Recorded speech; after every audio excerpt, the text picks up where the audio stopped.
skole. Ja, hvad for en skole? Asbit. Det er sådan en sammentrækning af Aspergers og Ja. IT. Har du Asperger? Ja. Ja.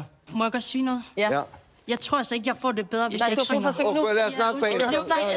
Godt, du synger. Det er meget tid, at folk har den reaktion, når de snakker med mig. Ja. Og jeg også siger andre, faktisk. Nå, mere af de andre. You never credit yourself, so when you got older, it seems like you came back 10 times over. Now you're sitting here in this damn corner, looking through all your thoughts and looking over your shoulder. Fedt, mand. Ej, hvor fedt. Tak. Gud. Ej, hvor er du god. Så kan du slappe af nu. Ja, men Mia har stadig. Ja, men det er Det er selvfølgelig rigtigt. Kæft, hvor var det fedt, det der, Leslie.